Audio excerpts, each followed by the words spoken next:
All right, hey VC, I'm Jamie. Welcome back. We are back with another video and back with Vinyl Tag for the year. Yes, it's that time. So this is Vinyl Tag for 2022, thanks to Rob Walker. Rob Walker at Rob Walker Let the Music Play has compiled this list of 22 questions. So pitter patter, let's get at it. And I'll leave a link to Rob's channel below. And Rob is closing in on 1,000 subscribers, so let's help him with that. And I'll try to leave a listing of the questions as well, so you can follow along. Okay, let's get to it. Favorite album purchased in 2021. Well, I'm going to have to go with the CD. This has also been released as part of the vinyl box set, but this is David Bowie and the previously unreleased album Toy. So released for this year, and a great album, and really an accessible David Bowie album. Some great tracks like You've Got a Habit of Leaving, The London Boys, Karma Man, and what was a real treat for me is that one of the background vocalists on this album is M. Greiner. M. Greiner, Canadian artist. She's also got a solo career, has been part of the band Transeverin, and she lives very close to Stratford. She lives in St. Mary's. So she toured briefly with David Bowie and was featured on this album, which was a very pleasant surprise. So yeah, David Bowie Toy. If you haven't heard it, worth checking out. Really a great unreleased David Bowie album. I really enjoyed this one. My pick for a top album for 2021. Okay, album by first person you saw live. Now, I've certainly talked about this. The first big concert I ever saw as a young lad was Kiss with the Love Gun Tour with Cheap Trick opening, and this was in the Kitchener Auditorium way back when. Loud concert, but absolutely thrilling to be there. So that was the first big act for sure that I saw in concert. Album by a duo. I am going to have to go with Canada's Kate and Anna McCarrigal from Montreal. I've talked about this duo before, from Montreal, folk-based, country folk, and this is their album Pronto Monto. Kate and Anna McCarrigal, the sisters. Okay, and an album in the shrink. Question number 4. Pink Floyd, Wish You Were Here, remastered, part of the remastered series. And this is, of course, with the hype sticker here. And when it was originally issued, it was in sort of like a black sleeve plastic jacket, and then the album inside. I do own another copy of the album, but for whatever reason I have picked this up, but I can't bring myself to open it, to have it just still sealed in the black jacket. So this is kind of a double sealed album, Pink Floyd and Wish You Were Here remastered. Okay, so that moves us on to question number 5, a concept album. So many to choose from, but I'm going to go with Pretty Things and SF Sorrow. This is credited with really being kind of one of the first rock operas, predating the Who's Tommy. This was released late 1968, December 1968, and this is taken from my SF Sorrow Pretty Things box set. Great album that focuses on the life of a fictitious character, Sebastian of Sorrow. It's kind of a song cycle through the life of this individual, and it's just a great album, great concept album. All right. Okay, moving right along. Here's one. Okay, number 6, an album you have not yet played. I'm going to go with this one. I picked this up recently, haven't had a chance to play it. This is Stompin' Tom Connors, Canadian artist, and On Tragedy Trail. And this is an original copy on Dominion Records. Kind of, if you're not familiar with Stompin' Tom Connors, again, sort of, there's a lot of humor to his music, very country, alt country or country punk, if you will.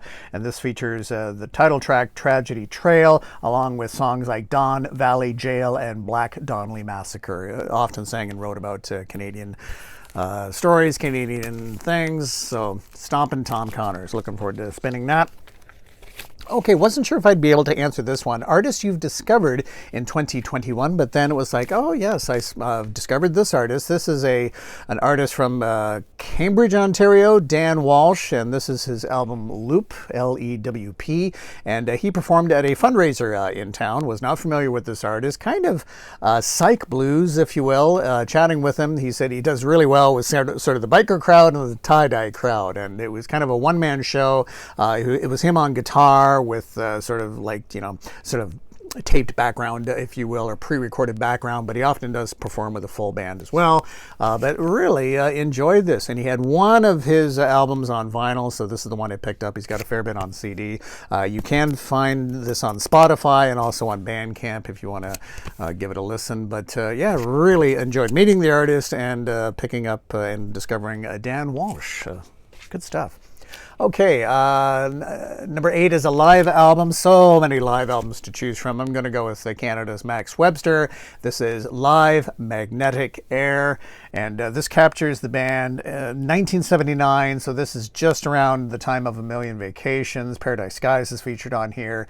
Night Flights, but then you have some of the earlier stuff like Here Among the Cats and Hangover. So Max Webster, Kim Mitchell. Kim Mitchell will then go on for a solo career, but Max Webster, Live Magnetic Air. We're just Max Webster, here to thin the thickness of your skin. Okay, and we've got number 9, album from a different continent. I'm going to go with Australia. Why not? The continent of Australia. And Mental as Anything, Fundamental. Picked this up recently, and this was from the year 1986. Okay, 1986. That was earlier than that. On CBS Records and recorded at Rhinoceros Studios, Sydney, Australia. There you go. Okay, so we've got, that's a different continent, question number 10, album with a price sticker on the jacket. This is also a fairly recent find. This is OMD, Orchestral Maneuvers in the Dark, and the album Architecture and Morality. Great album. Really happy to pick this up from 1981.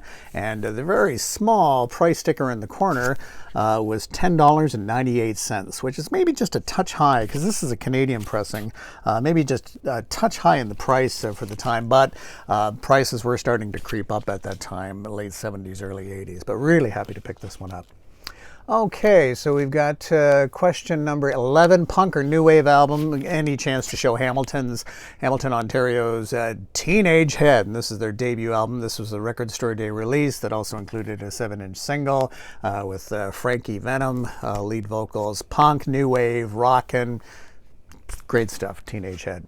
Okay, how about a box set? Now, here's a box set that I did purchase in 2021 that I never did show. This is a CD box set, but I did pick up John Mayall's the First Generation, 1965 to 1974. This is a 35-disc box set, and absolutely incredible. I was going to do a video on this. I had started, but then the video got interrupted, and it just didn't work out, so I never actually went back to it, but maybe someday. But there's videos on here for sure on YouTube. But this is an absolutely massive box set and just incredible. So that's a CD box set. But looking back for 2021, I think a real nice find for me was picking up Triumph's Allied Forces, the 40th anniversary. So this is a vinyl box set from Record Store Day that had the limited edition double vinyl live in Cleveland, which was great, really well recorded.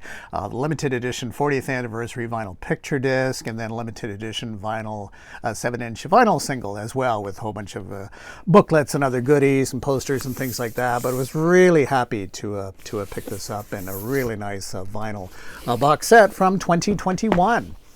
Okay, album with a sporting theme. Oh, this gives me an opportunity to show this. This was a recent find, Nick Mason's Fictitious Sports, and this is from 1981.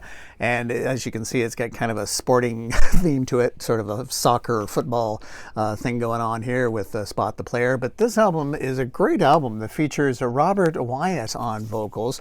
And it's interesting for Nick Mason. Now he's got, of course, A Saucer Full of Secrets, but Nick Mason hasn't got a lot of solo albums, but I think Nick Mason's the only one who's been able to sort of capture or continue that Syd Barrett playfulness. You just don't get that from Richard Wright's solo albums, from David Gilmour's, or from Roger Waters' solo albums, but Nick Mason still kind of captures with the music some of that Syd Barrett playfulness, if you will, and was really happy to pick this up. I had this album on the CD, but hadn't had a chance to pick that up. Okay, a jazz album. This is also a recent find.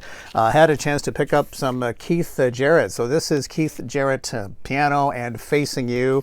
And I don't know a lot about Keith Jarrett, familiar with the artist, but this seems to be one of the top choices or top albums in the Keith Jarrett canon, and really enjoyed this one. So again, it's just Keith Jarrett piano, but really terrific. So that was a nice find.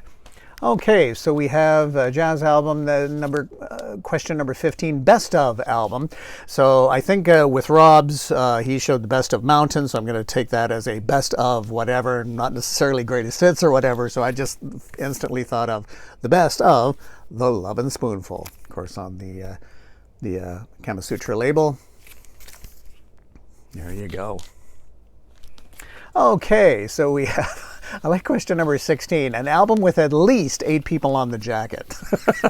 So I thought of Perth County Conspiracy. This is a band from the Stratford, Ontario area. As you can see, this is autographed with Cedric Smith here. Because they had done Black Swan coffee house reunions. Black Swan was sort of the central location coffee house for the band. Of course, the band toured around as well. But there's definitely more than, I would say, 8 people on the cover there. There's quite a commune, quite a collective going on there. So Perth County Conspiracy, their first album on Columbia on CBS. Okay, there you go. And this is, of course, Psych Folk from the early 70s. Okay, a soundtrack. This was a recent acquisition as well. Thrilled to pick up the Animal House soundtrack, and in really nice condition. I mean, sometimes you see this cover kind of beaten up, but yeah, great condition for the cover and for the vinyl as well. This gets you one of the first vocals with John Belushi, as he does vocals for which song on here? I believe, yeah, it's Louie Louie. He does the vocals for that one. It's a nice sprinkling of early 60s tracks on here, like Hey Paula with Paul and Paula. You've got also Bobby Lewis Tossin' and Turnin', Sam Cooke Twistin' the Night Away. But the sort of in-house band where they go to a club and see a band, that band does a great cover of the Isley Brothers' Shout. I don't think the band actually has a name. It features Lloyd Williams on lead vocals, and they do a couple of tracks on here. But that one alone is worth the price of the album. That band's cover of the Isley Brothers' Shout. So really, really good. Was happy to pick that one up. Okay, so that was number 17. So we're on to question number 18. Show some VCLT. Shown this one just recently. John Gray picked this up and gifted me Tom Petty's Wildflowers and All the Rest. So this is the 3 LP set. Absolutely wonderful. Sounds great. And wonderful presentation. So thank you, John Gray, for this. And also want to thank my son, Malcolm, for gifting me the incredible Kiss Destroyer 45th Anniversary box set. Absolutely amazing. Okay, so that was Show Some VCLT. Question number 19, album with no writing on the jacket. I've got to go. We got to get some Beatles or Paul McCartney in here somewhere. So I went with Paul McCartney's debut album. There you go. Okay, a 7-inch single. I don't know if I've shown this before, but I picked this up at one of the thrift stores within the past year or so. This is a German press on Sweet, and of course listed as The Sweet and The Ballroom Blitz, and with the B-side Rock and Roll Disgrace. So this is, yeah, it's a German press, but it's interesting. They call it The Sweet, which the band in the early days was still referred to as The Sweet. But here they say The Ballroom Blitz, but on the label then it's just Ballroom Blitz, but still The Sweet. Okay, so there you go. Blitz, Blitz, Ball. Now I'm going to have that song in my head all day. Okay, colored vinyl albums. So many I guess you could choose from, but I'm going to go with some simple colored vinyl. This is Canned Heat and Living the Blues. And this is on a double album like that, and really was really happy to pick this one up. This one features Going Up the Country, and quite simply with colored vinyl like that, and pretty straightforward there. And I'll show you the other one. Get sort of a 2-for-1 colored vinyl here, so we got that. And then, of course, we have that on the Great Liberty label with Canned Heat, Going Up the Country. Okay, and last but not least, an album from 1982, and I'm going to go with Richard and Linda Thompson, and the album is Shoot Out the Lights. And this was pretty much their final album together.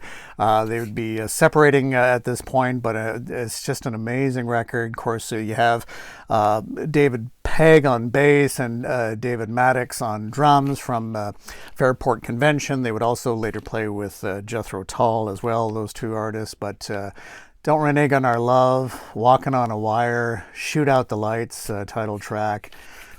Wow. Just amazing. 1982. And this is a UK press on this one, on Hannibal record label.